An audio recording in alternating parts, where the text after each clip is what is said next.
Sandcasting is a simple, cost-effective approach for manufacturing metal parts that are used in many industries, such as industrial equipment, aerospace, automotive, defense, agricultural equipment, and consumer products. To make the sand molds for casting metal parts, foundries use loose patterns, split patterns, and match plates. They also need patterns for gate and runner systems and sand molding tools called core boxes. FDM manufactures these mold-making items.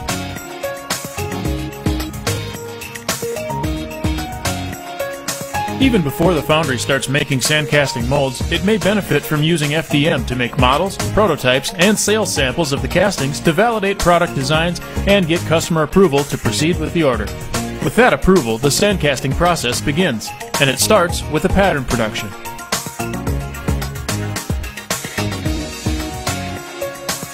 Traditionally, skilled pattern makers in woodworking or metal shops created sandcasting patterns. As the availability of pattern shops has declined, innovative and efficient options such as FDM have filled the void. Complex patterns that once took several weeks to make are now produced in-house in only a few hours on an FDM system. Gates and runners feed molten metal to the part cavities in a sandcasting mold, but getting the mold to fill properly often means adjustments. Making an interchangeable FDM gate and runner system gives the foundry the means to do test pours, redesign the gates and runners, and quickly rebuild them. From prototypes to production orders, FDM is an ideal tool for making castings for low-volume aerospace parts or mass-produced hardware for doors and windows.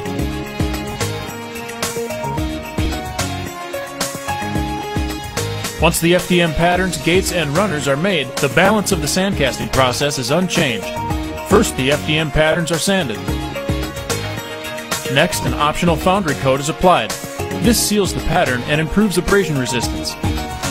Now, the pattern is bolted to the match plate blank, and the gates and runners are attached. Then, a mold release is applied. With FDM's real thermoplastics, the patterns are robust enough to withstand the sand abrasion and the compaction pressures when forming the sand molds for any of the methods.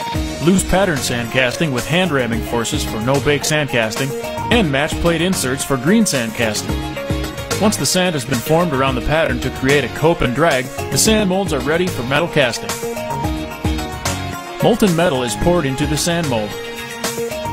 After cooling, the sand is removed with vibratory machines or through hand processes.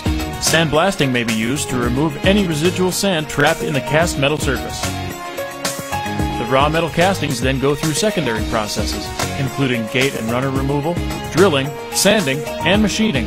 These secondary processes can also benefit from FDM.